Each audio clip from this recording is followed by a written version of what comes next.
Hop. C'est parti. Bonsoir à tous, bienvenue sur ce deuxième webinaire de l'ACB. Je suis Christophe Aubriet, j'ai le plaisir à vous accueillir aujourd'hui avec Marc Beauvieux, qui est présent, qui est juste à côté sur l'écran.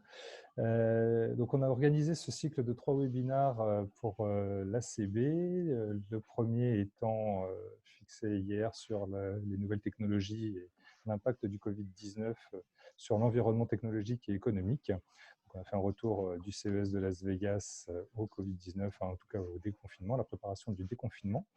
Le deuxième volet, celui de ce soir, est consacré aux organisations, à la transformation des organisations. Et demain, nous finirons avec le troisième volet qui sera la transformation des hommes. Donc, vous permettre de disposer d'outils qui vous permettront d'appréhender et de reprendre vos activités normalement le 11 mai ou un peu plus tard, parce qu'on a bien vu que ça serait étalé. Pour ce deuxième webinaire, donc, nous recevons Sébastien Berthier, qui est CEO de Gestinov et expert en transformation digitale. Bonsoir à tous. Bonsoir Sébastien. Bonsoir Sébastien. Et Marc, qui est co-animateur sur ces webinaires, aura ce soir une double casquette, puisqu'il est aussi habitué de l'accompagnement des directions d'entreprise dans leur transformation, et notamment avec un volet financier assez important. Ce soir, nous allons parler des changements, de ce que le Covid a apporté, de ce que cette crise a eu comme conséquence, et notamment dans quelle mesure elle a impliqué des changements en termes d'attente, des changements qui vont être à prendre en compte à la sortie de ce confinement. Donc, ce sera la première partie, un état des lieux. Et par la suite, au fur et à mesure, on va vous permettre d'avoir des clés de réflexion sur les leviers, sur les mesures à prendre, sur les orientations à prendre, les outils à utiliser pour mener à bien cette transformation. Puisque nous considérons quand même qu'il va être difficile de traverser ce déconfinement sans avoir appréhendé la transformation de son entreprise, de son organisation. Pour commencer, on va vous lancer une petite vidéo qui va vous donner une certaine vision de la situation, une vision qu'on estime positive. Et c'est Marc qui nous a transmis cette vidéo aujourd'hui. Donc, je vous laisse l'apprécier. Hop, je la lance. C'est parti. Et c'est parti.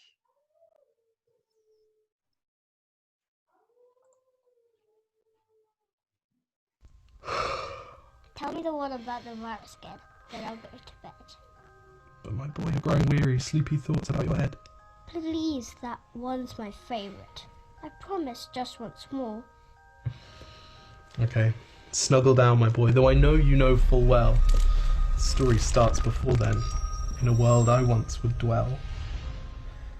It was a world of waste and wonder, of poverty and plenty, back before we understood why hindsight's 2020.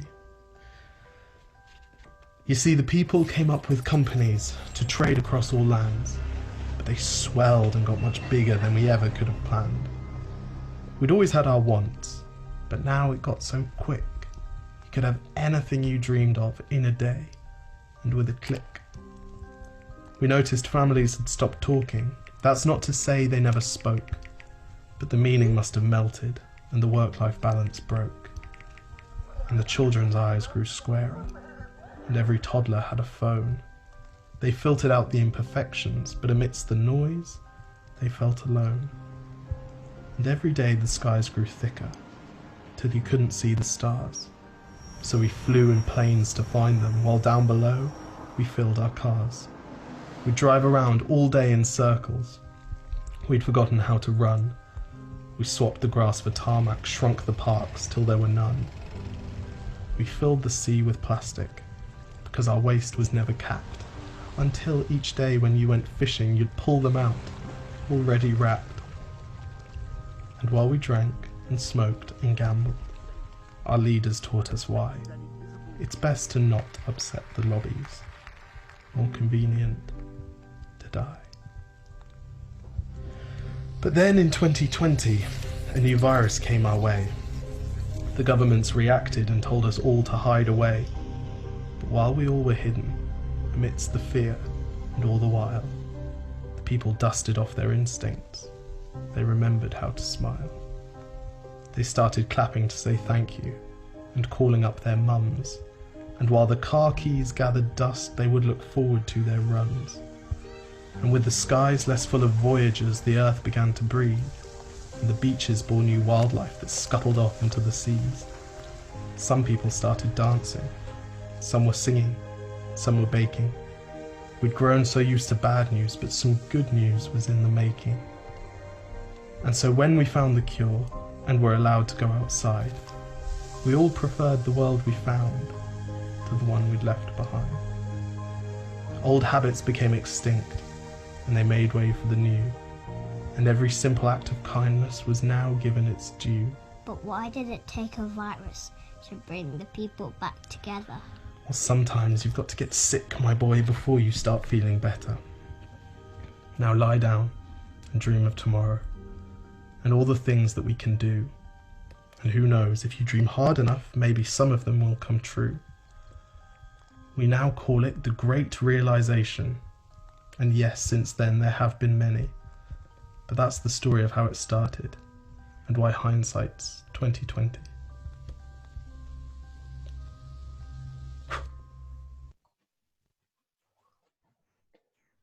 Hop. Voilà une entrée en matière. Alors Marc, est-ce que tu as quelques commentaires à faire sur cette nouveau? Est-ce qu'on s'oriente vers un nouveau paradigme? L'impact du Covid n'est-il que positif? Exactement, donc par rapport à ça, n'hésitez pas à faire vos commentaires et à poser vos questions au fur et à mesure dans le fil. En fait, ce qu'on voulait vous montrer à travers cette vidéo, c'est que c'est une transformation qui arrive en fait, hein, c'est pas juste le retour arrière, donc c'est une vraie transformation qu'on va tous faire, et on va pas la subir, on va la faire. Et les messages clés qu'on voulait vous transmettre, c'est que le seul pilier sur lequel le monde d'avant, entre guillemets, était façonné, c'était le pilier du profit, et avant tout le profit individuel. Et là, alors, ce que l'on dit, hein, c'est pas nous tout seuls, hein, c'est John Elkington qui dit ça depuis 1994 et des tas d'autres cabinets, des tas d'organisations. C'est que demain, on aura 3 piliers. Un pilier profit, un pilier people et un pilier planète. Et que tous vont être nouveaux, en fait. C'est-à-dire que sur le pilier profit, par exemple, on va passer d'un simple coût individuel au fait de rendre effectivement visible pour tous quel est le coût pour soi et le coût pour les autres. Alors on l'a déjà, je peux juste citer cet exemple-là parce qu'on l'a tous. Hein. Aujourd'hui, quand on est salarié, on a ce qu'on gagne soi, mais on a aussi le coût pour l'entreprise. Et ben demain, à chaque fois qu'on achètera quelque chose, on aura le coût pour soi, mais aussi le coût pour les autres. Dans la même idée, on aura les impacts sociaux pour la partie people, et on aura les impacts environnementaux, entre autres, sur la partie planète. Donc ce qu'on voulait simplement vous dire dans cette introduction, c'est qu'on est tous dans un environnement qui se transforme de manière identique, entre guillemets, enfin de manière simultanée, en tout cas pour les 7 milliards d'êtres humains, donc c'est quelque chose qui n'était jamais arrivé avant. Et pour faire cette transformation, on a besoin de toute une série de choses, d'hommes, de femmes, mais aussi d'outils et de méthodes. Et c'est ce dont on va parler avec Sébastien. Merci beaucoup Marc. Une touche qui nous donne de bonnes insights, de bonnes stimulations. Alors, que ce soit Marc ou Sébastien, vous évoluez régulièrement, ce que je disais, auprès de sociétés, de directions. Par rapport aux derniers événements, qu'est-ce que vous avez détecté? Qu'est-ce qui a été le plus impactant? Dans quelle mesure les entreprises ont dû réagir? Sébastien, peut-être, pour commencer? Oui, Sébastien, pour commencer. Oui. Nous, on a vu, alors, on travaille dans les nouvelles technologies, on a vu donc la mise en télétravail de tout le monde, donc avec le recours massif à des solutions de travail collaboratif, un peu quelle que soit leur marque, même si nous on travaille pour un éditeur bien particulier. On a vu en même temps un certain nombre de projets dans des TPE, des PME qu'on nous a demandé d'accélérer, d'aller plus vite pour que ce soit prêt à la fin de la période de crise. Et ce qu'on est en train de voir depuis une dizaine de jours maintenant avec les différentes dates qui viennent, c'est des questions autour de la sécurité qui sont de plus en plus importantes. Et maintenant, c'est comment je vais gérer mon entreprise si ça recommence demain. Alors, sous le prisme des outils, parce que nous, on accompagne sur les outils, mais c'est comment je vais pouvoir le gérer si ça fait demain et comment on peut mener des projets différemment. Et c'est vrai que là, depuis 15 jours, tous les projets sur lesquels on nous sollicite, on n'a plus de cahier des charges et on préfère aller sur des solutions vraiment le plus standard possible pour gagner en efficacité et pour que la solution soit mise de plus en plus rapidement. Un petit focus que j'avais partagé avec Christophe et Marc tout à l'heure, c'est nous, on travaille avec Microsoft et sur les 2 derniers mois, ils ont eu plus de prospects sur leur partie travail collaboratif que sur les 2 dernières années. Alors, il faut savoir que quand eux font $1 de chiffre d'affaires, tout l'écosystème derrière en fait $10. Donc, c'est pas l'argent ne va pas que chez eux, ça va aussi beaucoup dans cet écosystème qui accompagne les entreprises. Et c'est vrai qu'il y a eu cette accélération. Et avant, on avait plutôt une question de savoir, votre cloud, c'est bien, mais si Internet marche pas. Alors, je pense qu'aujourd'hui, la question d'Internet, on va plus pouvoir se la poser, ça marche. Donc voilà. Et le sous-jacent, le dénominateur commun, tout ça, c'est le cloud. Marc, je te laisse si tu veux compléter. Non, j'ai pas d'autres éléments. Je compléterai tout à l'heure. Tu peux continuer dans ta présentation. Donc voilà, ce qu'on peut voir, ce qu'on a remarqué. Et donc aujourd'hui, on a vraiment cette accélération au niveau du cloud puisqu'on veut pouvoir travailler de partout pour les fonctions et les entreprises qui peuvent le travailler de partout autour du cloud. D'accord. Donc, on constate qu'il y a eu un changement rapide dans un premier temps et là, en second temps, les sociétés ont dû revenir à des choses qui sont un peu plus basiques. Est-ce que se sont dessinées de nouvelles attentes vis-à-vis des clients, vis-à-vis des collaborateurs? Est-ce qu'on peut considérer qu'il y a quand même un besoin, même s'il y a eu des réactions qui étaient immédiates? Là, on est sur une phase de réflexion, on est sur une phase de transformation réelle. Ça représente des projets importants. Quels sont les leviers pour les chefs d'entreprise aujourd'hui pour pouvoir mettre en œuvre une telle transformation? Alors déjà, pour compléter mon propos d'avant, quand on parle de travail collaboratif, on voit aussi que l'humain revient au centre des préoccupations sur les 15 derniers jours. C'est qu'on a mis tout le monde, dès qu'on a pu, on a mis les gens en télétravail et maintenant on se pose quand même la question de comment on manage les gens. Parce qu'il ne suffit pas d'une connexion Internet, d'un ordinateur et d'un outil. Il faut aussi manager et apprendre aux gens à faire la distinction entre vie professionnelle et vie privée. Nous, on le vit au quotidien, même si on avait déjà la chance d'avoir beaucoup de collaborateurs en télétravail avant le confinement. C'est très complexe pour le chef d'entreprise et le management d'accompagner et d'aider ses collaborateurs à vraiment faire la distinction entre les deux, puisque on a encore plus la tentation d'avoir le mail qui arrive et d'y répondre tout de suite. Sur la transformation, ça va l'accélérer certainement. Ça va accélérer sur des choses qu'on voyait avant, avec pour nous trois axes de réflexion majeure pour le chef d'entreprise. Un axe autour de ce que j'appelle souvent moi l'équilibrage homme-machine. Donc avec ces nouveaux outils de gestion qui sont dans le cloud, on peut, si on les utilise de manière standard, on peut de plus en plus standardiser et automatiser un certain nombre de process. Donc qu'est-ce qu'on va automatiser, qu'est-ce qu'on va garder au niveau des hommes. Le deuxième pilier, ça va être entre le produit et la plateforme. Et là, au lieu de partir sur une grande théorie, je vais vous donner un exemple. J'habite un petit village, on a un petit restaurant et puis on a un petit fleuriste. Et une semaine après la mise en confinement, il s'est dit, tiens, je vais m'inscrire sur Facebook, je vais faire ma page et puis je vais proposer le jeudi soir de vendre des kebabs et le vendredi soir de vendre des pizzas. On a essayé d'acheter des kebabs il y a 3 semaines. On a eu un délai d'attente de 15 jours. Il a fallu attendre 2 semaines et encore aller chercher à 17h45. Donc, il fallait manger tôt pour avoir son kebab. Et il s'entend bien avec le fleuriste qui est à côté. Et arrivé le 1er mai pour les fleuristes, il y a le muguet. Donc, en fait, ils ont organisé via Facebook une paella avec vente de muguet en même temps, donc en respectant la distanciation sociale, etc. Hein, tout ce qu'il fallait, évidemment, ils respectaient, ils ont été contrôlés de toute façon plusieurs fois dans la journée, dans la matinée. Donc voilà, ce qui a permis par cette de s'être réinventé, de dire comment je vais pouvoir continuer à minima, de pouvoir avoir une activité. Donc ils se sont organisés comme ça. Ils ont utilisé une plateforme. Souvent, quand j'interviens et que je parle de cette notion de plateforme, c'est les plateformes, il n'y a pas que les Uber, Airbnb, Go. Il y a aussi des choses très simples qu'on peut mettre au quotidien. Je pense qu'avec Marc, on y reviendra un peu plus tout à l'heure sur ces aspects organisationnels. Et le troisième équilibrage qui va être plus entre le savoir interne et l'expertise externe. Je pense que là, on va devoir gagner en efficacité. Et on a aussi, et ça découle de toute cette partie de travail de télétravail, c'est que on va avoir pris l'habitude d'avoir consulté des experts à distance, sans les avoir à côté de soi, de faire un webinar d'une demi-heure, trois quarts d'heure, 1 heure, et ça dépasse pas 1 heure, alors que si on le fait en physique, on peut rester 1 heure et demie, 2 heures, 2 heures et demie, comment s'est passé le Covid, comme ça, et puis on continue à parler. Et puis, donc, on va aussi gagner en efficacité. Donc, on va certainement aussi constater ça. Donc, on commençait à le constater dans certains secteurs d'activité avant le Covid, et je pense que ça ne fera qu'accélérer cette partie-là. Je t'ai coupé, Marc. Tu allais dire quelque chose.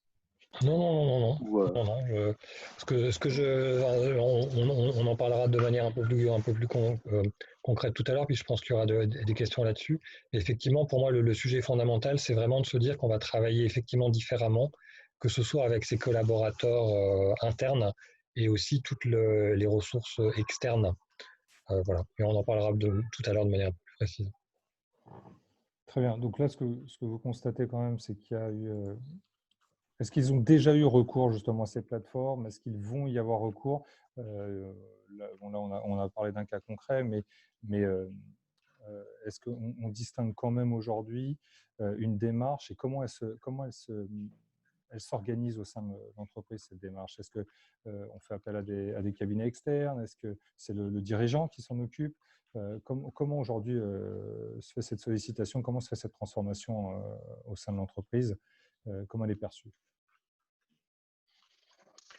C'est trois, nous, quand on intervient sur ces parties-là, ces trois équilibrages, c'est des équilibrages qu'on doit rechercher au quotidien, donc qui sont d'autant plus forts qu'on vit des périodes de crise, mais c'est des indicateurs, et même nous en interne, c'est des indicateurs qu'on utilise depuis plus d'1 an et demi, où chaque décision est prise sous ce prisme des trois équilibrages. Est-ce qu'à un moment, je viens modifier un de ces équilibres qui fait que mon avion va peut-être plus voler très droit. Donc voilà. Et là, c'est certainement ce qu'on est en train de voir vraiment avec un gros impact, c'est cette notion de produit plateforme, puisqu'on a vu des plateformes qui ont continué à être commercialisées. Nous, on a dans le groupe dans lequel Egesinov, on a une entreprise de data, ils ont continué à produire de la data, ils ont continué à la vendre, le business a continué, ça s'est pas arrêté, on est sur un business de plateforme. Alors après, tout, je vous rassure, même sur de la data, tout n'est pas éligible à des plateformes. Et puis après, il y a l'autre équilibrage sur l'interne-externe, où là, je pense qu'on l'a pas encore vu, mais on va le voir dans les 6 mois qui viennent, les arbitrages qui vont être faits. Et on va certainement devoir tous se pencher plus sur des aspects juridiques. Pour l'instant, on gère la finance, ce qu'on disait tout à l'heure, on gère le court terme de la finance. Après, il va falloir gérer la stratégie, et c'est comment je fais si ça revient. Il y a déjà un certain nombre d'acteurs, notamment dans les banques et tout, qui aujourd'hui ont mis des nouveaux signaux d'analyse autour de la capacité d'une entreprise à poursuivre son activité ou pas en fonction des secteurs d'activité.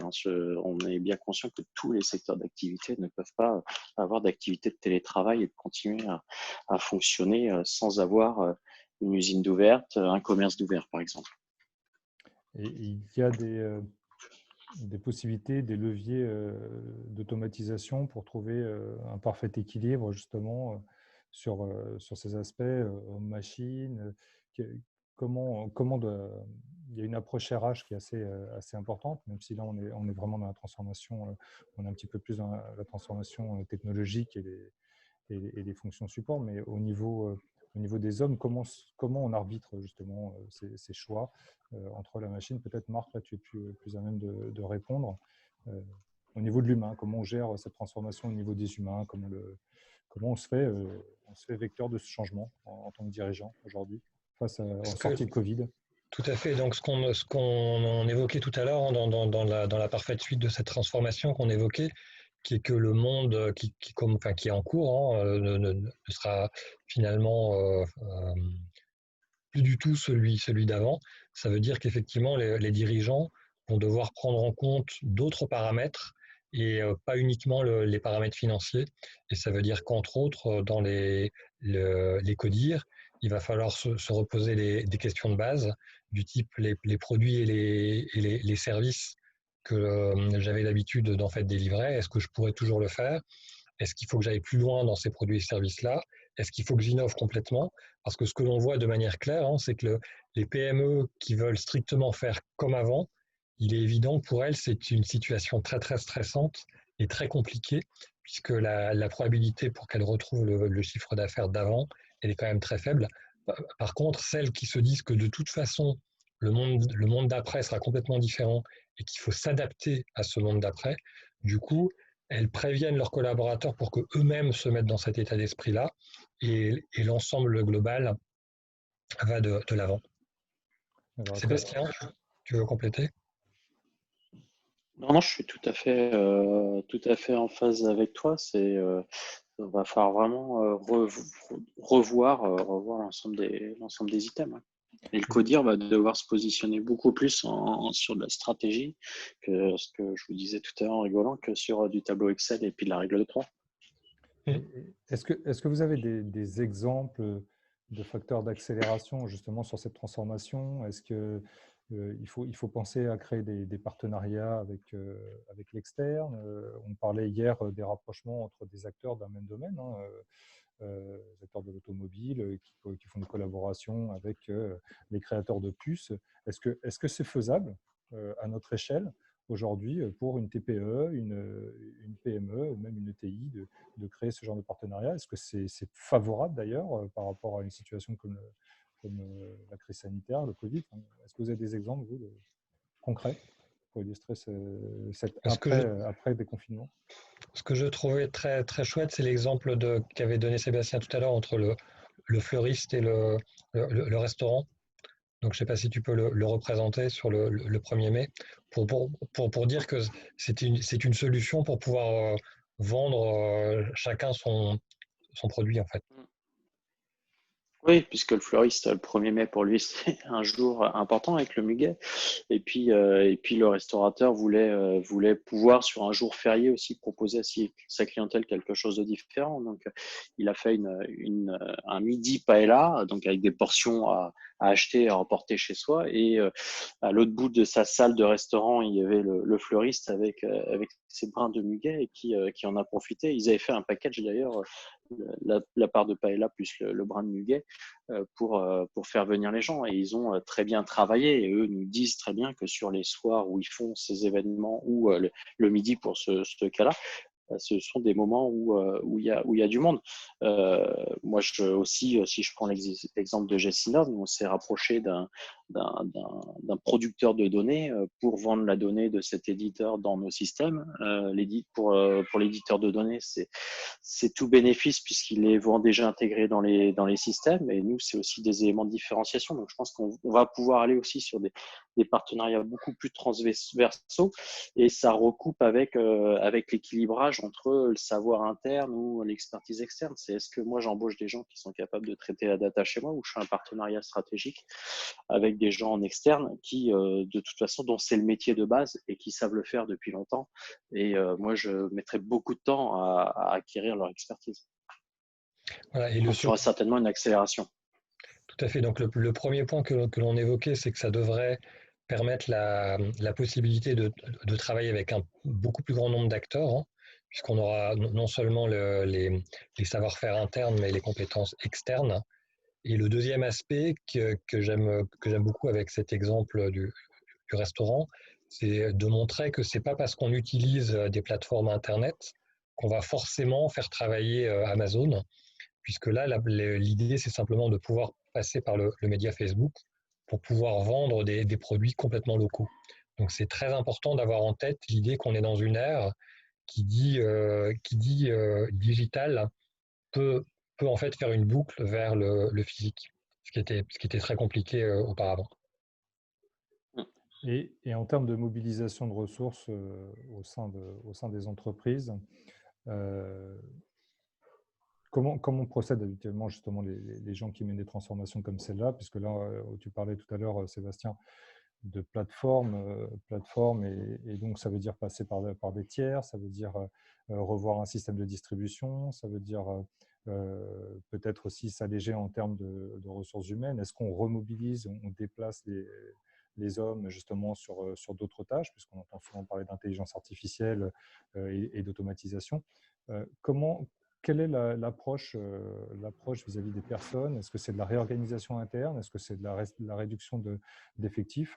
Comment voir en fait cette transformation digitale en termes de ressources en interne, cette réorganisation? Alors déjà, moi, je dirais retour au basique. C'est quelque chose qu'on est en train d'opérer dans ce qu'on propose. L'éditeur avec qui on travaille est en train d'opérer aussi ce retour au basique. Ils l'ont fait sur des pages internet d'ailleurs aujourd'hui. Donc, on va revenir au basique. C'est-à-dire que là, dans un premier temps, nos clients actuels et nos futurs clients veulent des choses qui marchent à distance, qui ne plantent pas et dans lequel j'ai le moins d'infrastructures possible pour maîtriser les coûts. Donc ça, on revient sur le travail collaboratif, sur la solution de gestion, ERP, CRM. Ça, c'est le truc, c'est ce qu'il y a de base pour être sûr que quoi qu'il arrive, je continue à gérer mon entreprise. Et avec ça et avec un certain nombre d'automatisations, je vais pouvoir après me poser la question qui est très stratégique. Produit, plateforme, est-ce que mes services actuels, demain, je peux continuer à les délivrer comme ça, à la rigueur même les délivrer comme ça.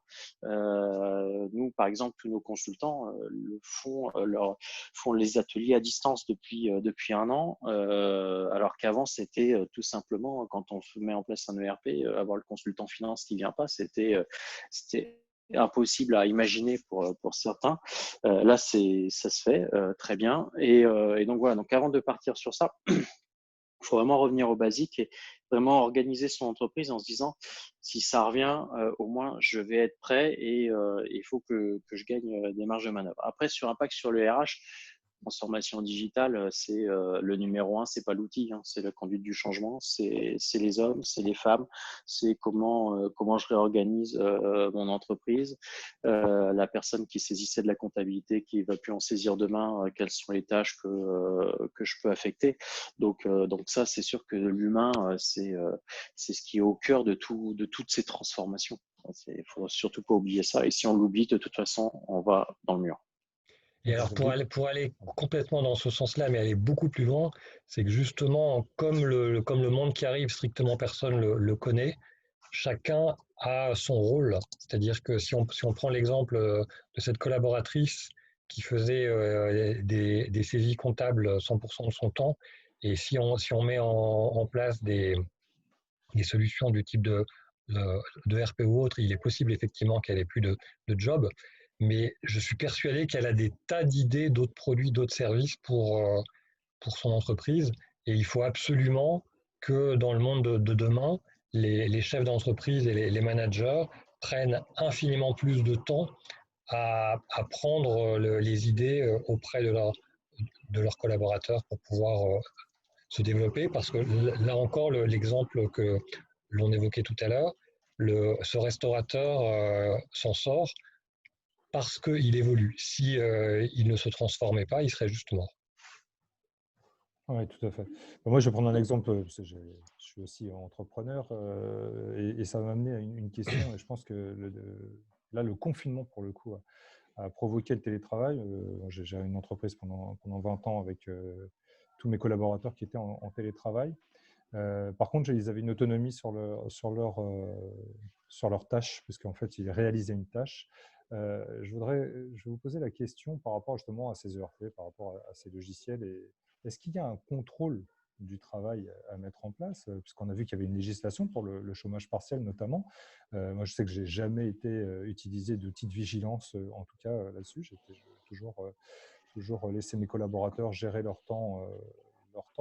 Mais aujourd'hui, il y a des contraintes en ce sens. Donc, est-ce qu'il faut mettre en place dans les ERP, les systèmes que vous proposez, qui sont proposés, que les entreprises utilisent? Est-ce que justement, il y a une obligation aujourd'hui d'avoir recours à ce genre de système pour contrôler, j'aime pas le mot contrôle, mais pour vérifier les horaires, le temps de travail, tout ça.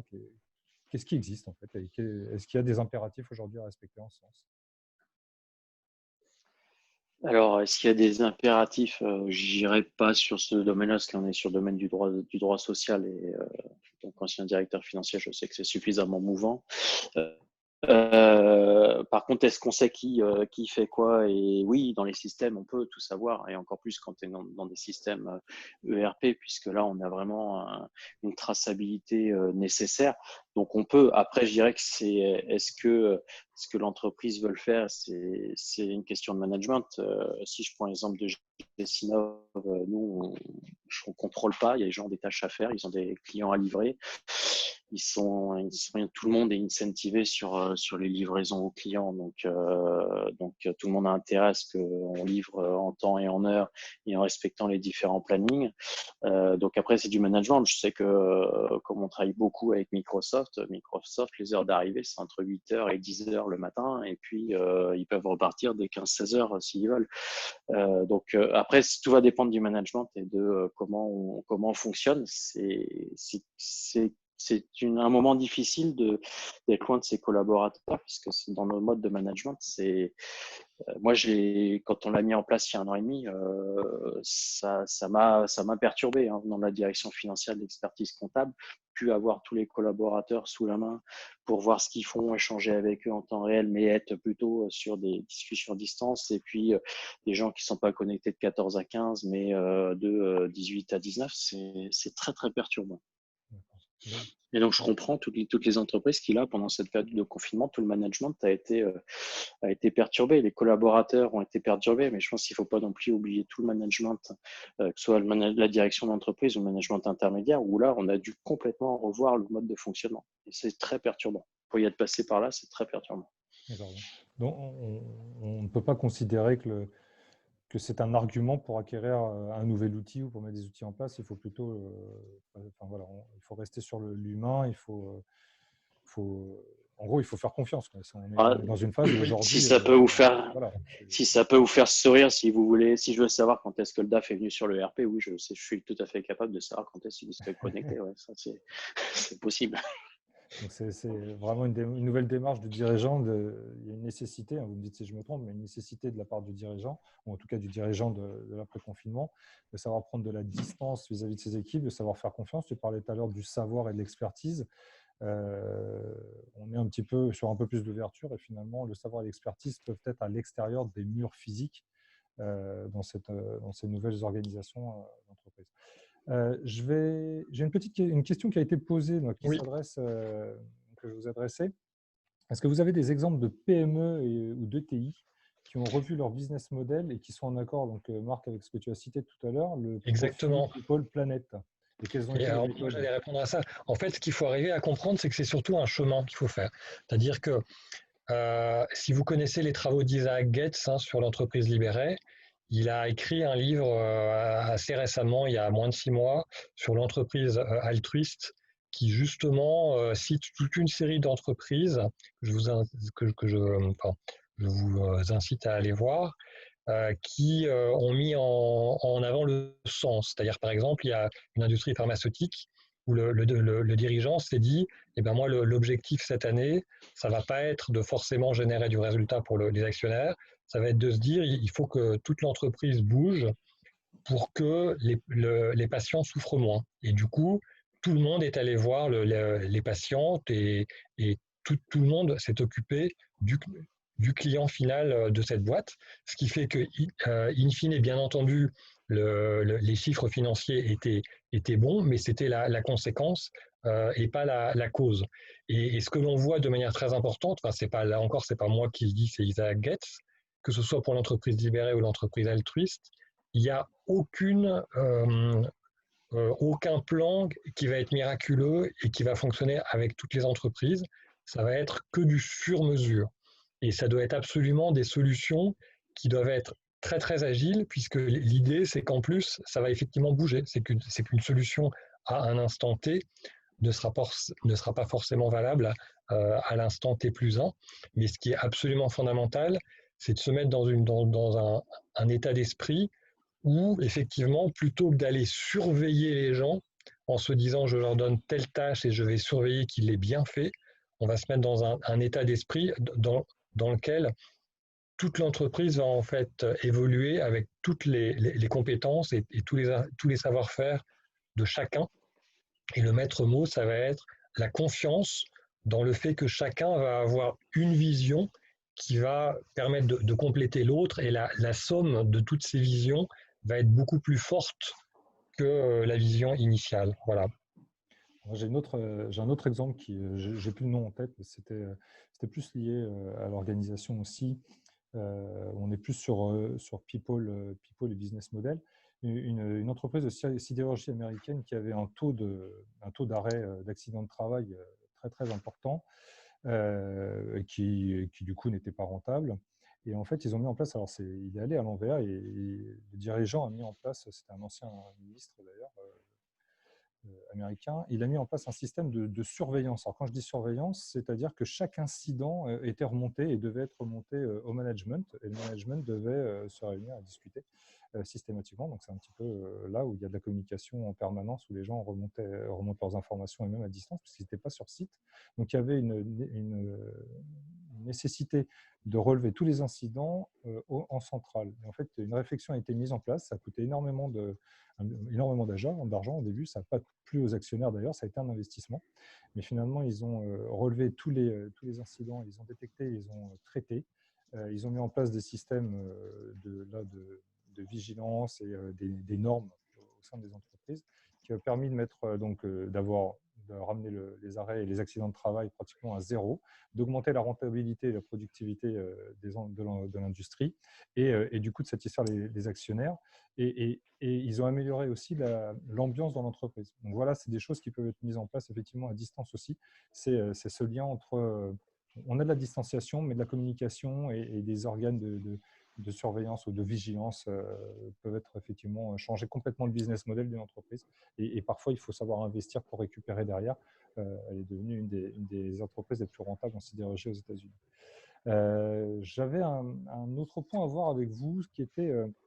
parce qu'on on a parlé de plateforme, on a parlé d'externalisation, de faire appel à des tiers, de demander du conseil, de faire confiance aux autres. On est en France, on a toujours peur, on est réservé. Est-ce que c'est rassurant aujourd'hui? Est-ce que tout est pris en compte par rapport au RGPD, par rapport à la cybersécurité? Est-ce qu'on peut pas en fermant les yeux bien évidemment, mais s'en remettre à des tiers comme ça aujourd'hui, parce qu'on sait que c'est difficile pour les entrepreneurs français, les chefs d'entreprise français, faire des partenariats, la concurrence, tout ça. Comment c'est perçu, et est-ce qu'aujourd'hui en fait c'est assez rassurant? Est-ce qu'il faut prendre un avocat? Quels sont les systèmes mis en place pour ça? Parce que demain il va falloir le faire. Est-ce qu'on doit être est-ce qu'on doit avoir un avocat qui est avec nous en permanence? Est-ce qu'on peut y aller librement sans crainte?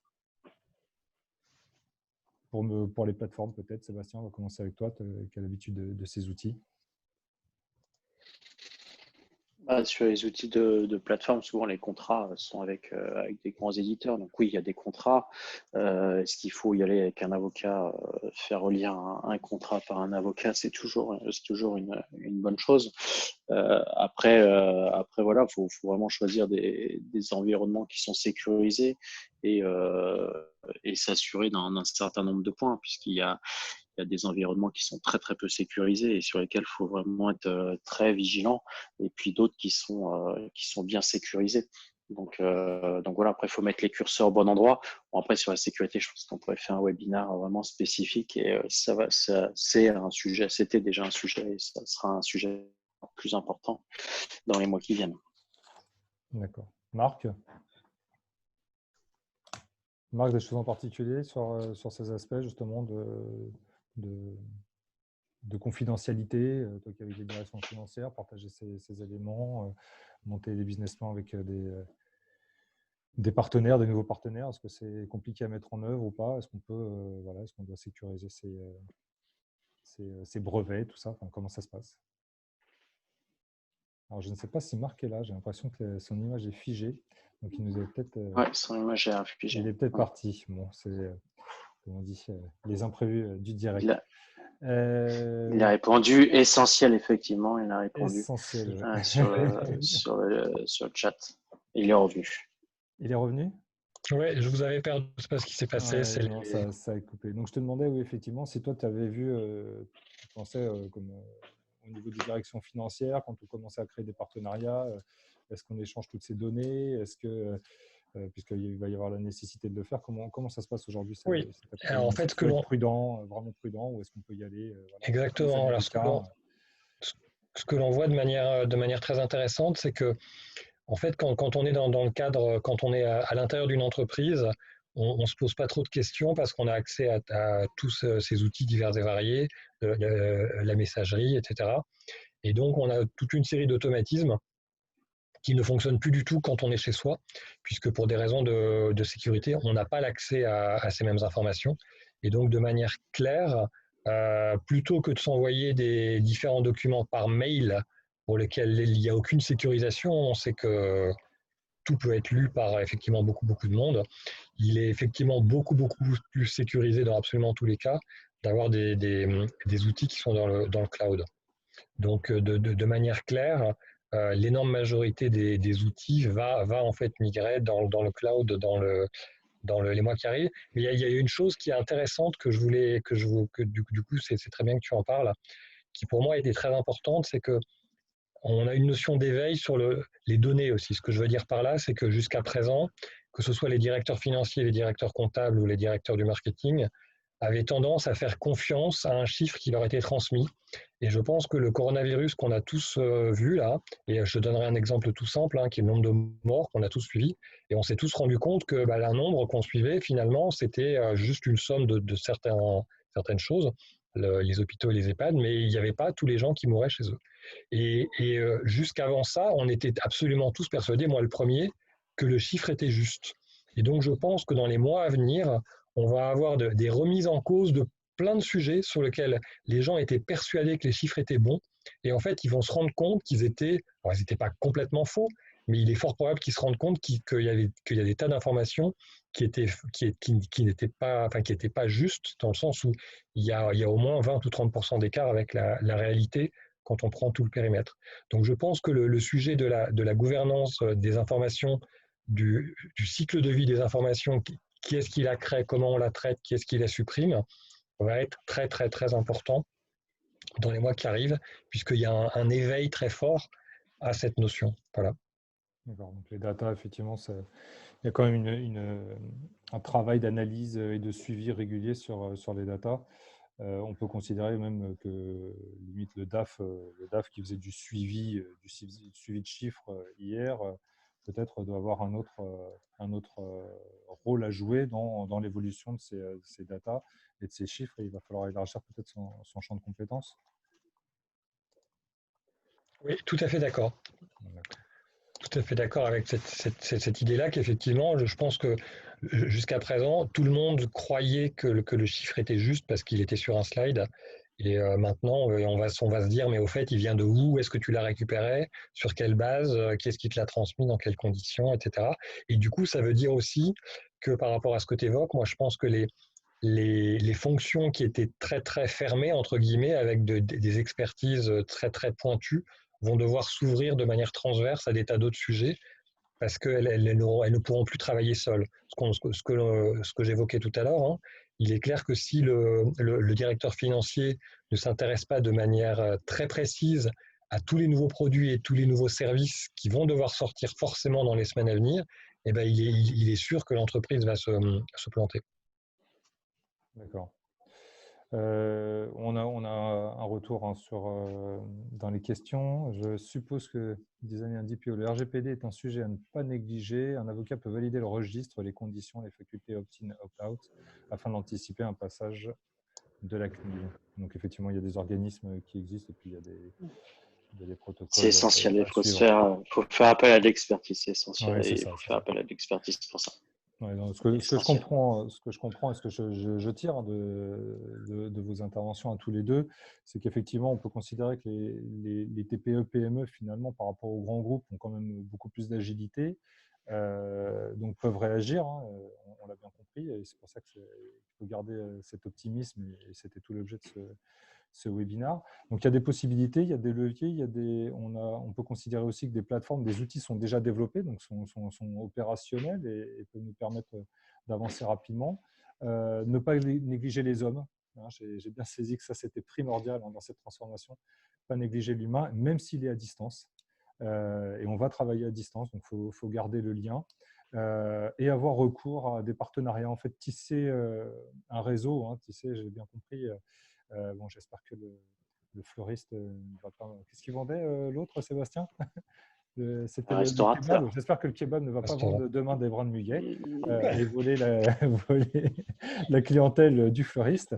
Non, mais je pense qu'il faut. Qu'il soit assez manuel. Je pense qu'il faut. Voilà, on a bien compris en tout cas que par rapport justement à cette adversité qu'a présenté le Covid-19, il faut penser à créer des liens en local autour de soi, créer des liens même à distance, et c'est la solution, hein, la solution pour se transformer, pour créer une émulation, pour avoir aussi des apports extérieurs, et puis se rassurer, avoir confiance, hein, les dirigeants. Je sais que ce n'est pas un réflexe qu'on a immédiatement, mais se rassurer à la transmission d'informations, au partage d'informations, parce qu'en général, ça ne peut être que prospère, et ça peut amener beaucoup plus de résilience. Je vous remercie tous les deux, hein, pour vos interventions. Je remercie aux personnes qui nous ont écoutés ce soir. Je vous invite demain, alors on va traiter avec Arnaud Collery de la résilience et la réinvention de soi. Donc, après l'organisation, on parlait des hommes. Donc Arnaud qui a voyagé à travers le monde, qui est le Global Chief Happiness Officer, qui est allé du Japon, en Afrique du Sud, aux États-Unis, et qui partagera avec nous son amour de l'homme, son amour de l'humain et du réseau, et sa capacité à se transformer, quelles que soient les situations. Exactement. Moi, je finirai juste pour la transition par dire que le problème, les hommes et les femmes ne sont absolument pas les problèmes, ce sont les solutions à tous ces sujets-là. Et on en parlera demain soir. Les outils ne sont que des moyens. Et les outils ne sont que des moyens. Gaël n'est pas là, je ne le vois pas. Il m'a demandé de vous passer salutations. Il pensait pouvoir clôturer et conclure ce webinaire. En tout cas, nous sommes ravis qu'il ait pu de pouvoir mener ce cycle, et on espère pouvoir le continuer par la suite. À bientôt. Merci beaucoup. Très bonne soirée à tous. À bientôt. Merci. Bonne soirée. Au revoir. À demain dans tous les cas. Oui.